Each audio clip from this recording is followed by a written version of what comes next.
मैं सबसे पहले ऐसा करता हूँ, अपने दोस्त जो मेरे साथ बाहर की ट्रैवलिंग कर चुके हैं काफ़ी दफ़ा, हाई क्यू फार्मा के स्पॉन्सर आतिफ साहब से शुरू करता हूँ। आतिफ साहब,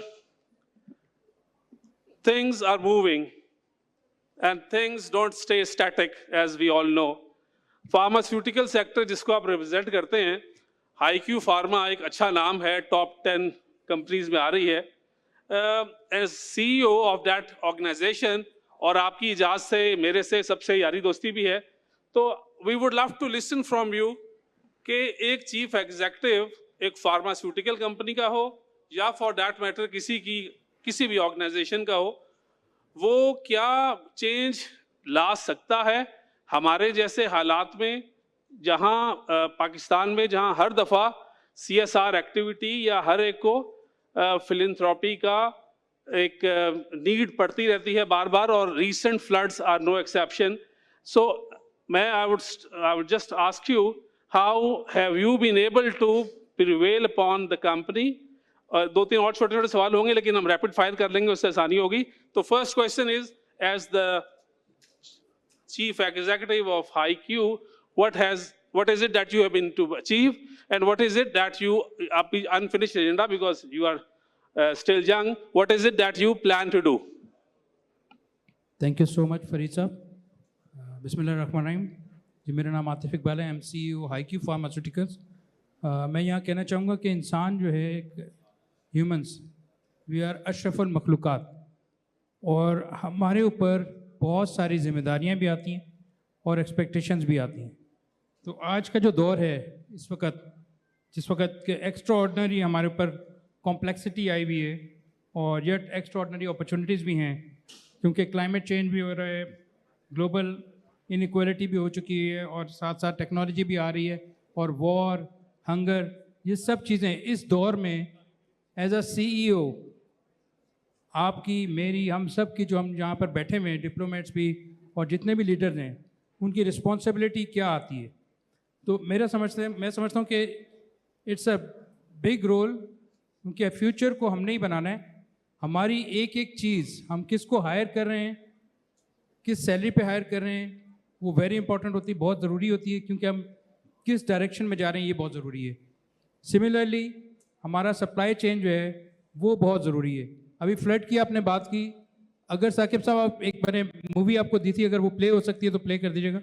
मीनवाइल मैं डिस्कस करता रहता हूँ, अगर प्ले हो सकती है मुझे बता दें, वो प्ले कर दें, तो उससे हम काफ़ी सारी चीज़ें, उस एक वीडियो के अंदर 2 मिनट की वीडियो है, उसमें आप देखेंगे कि हर चीज़ बगैर कुछ लफ्ज़ बोले आपको समझ में आ जाएगा कि इस वक्त एक CEO की रोल क्या है इस हालात में जिस वक्त डिफ़िकल्टीज़ हैं। और मीनवाइल मैं एक शेर भी बोल दूँगा, जो अभी बेग साहब ने बात की अंधेरी रात की, तो अर्ज़े अंधेरी रात से आतिफ कभी मायूस ना होना, अंधेरी रात से आतिफ कभी मायूस ना होना, अंधेरे ही का सीना चीर कर सूरज निकलता है।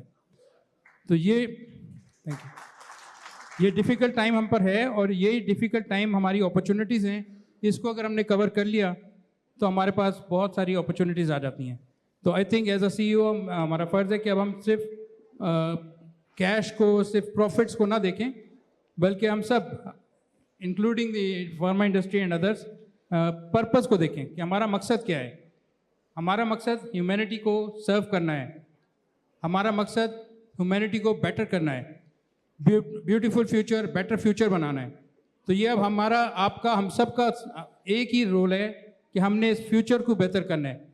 जो इस कौम ने जंग में मई में जो हमने एक बहुत ज़बरदस्त काम किया है और अल्लाह ताला की मदद से हम ये कामयाबी हासिल कर सकें, तो ये एक ऐसा मौका है कि जिससे हमारे पूरे नेशन को, हमारे तमाम CEOs को एक नई अपॉर्चुनिटी मिली है कि हम इस स्टोरी को रीराइट करें।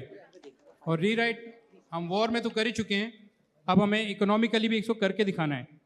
तो इन डिफ़िकल्ट टाइम में अगर हम अपना पर्पस बनाएं कि हमें किस तरीके से लोगों को जो है वो बेहतर करना है, अपने मुल्क को कैसे आगे लाना है, तो आई थिंक कि हम सब मिलकर ये सब कुछ कर सकते हैं। एक इंडिविजुअल यहाँ पे कितनी ज़ोर से बोल सकते हैं, ये तो सब कुछ सुन सकते हैं, समझ सकते हैं, बट इट्स इम्पोर्टेंट कि कौन सबसे पहले बोलता है।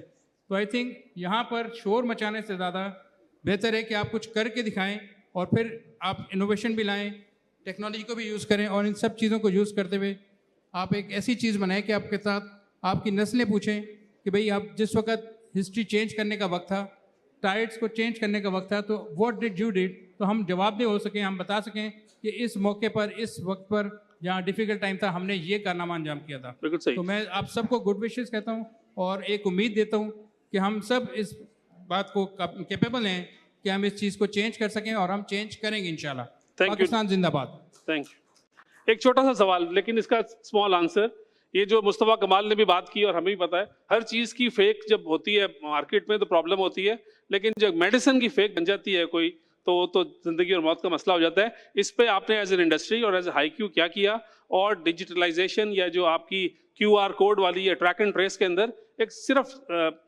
स्मॉल कंक्लूजन कि are we heading towards the right direction, कि अभी हम फिर रहे हैं इधर उधर? जी बिल्कुल, और अभी आज मुस्तफ़ा कमाल साहब ने भी जैसे कहा कि हमें डिजिटलाइजेशन में आना है, और हम आ चुके हैं ऑलरेडी, हमने स्टार्ट कर दिए डिवाइसेस पे भी, तो मेडिसिन पे भी ऑलरेडी हम लोग स्टार्ट कर चुके हैं। और बहुत सारी कंपनियों ने, कल परसों हमारा फाइनल हुआ है कि किस किस कंपनी ने हो गया, वो सब जो है वो ड्रैप को अपनी पार्टिसिपेशन का बता रहे थे कि हमने इसको डिजिटलाइज कर दिए, QR code and bar code लगा दिए गए हैं मेडिसिन के ऊपर, जो कि ट्रैकेबल होंगे और आपको पता लग जाएगा कि दवाई जो है वो असली है। तो I think it is really important, ये इतना ज़्यादा ये रेगुलाइज चीज़ है, और इसमें जब हम डिजिटलाइजेशन AI को यूज़ कर रहे हैं तो वो और ज़्यादा कैपेबल होता है और ज़्यादा हमें कंफर्टेबल बनाता है कि हम इसको रेगुलरिटी के साथ थैंक यू। बेहतर कर सकें। बिल्कुल सही। Thank you very much.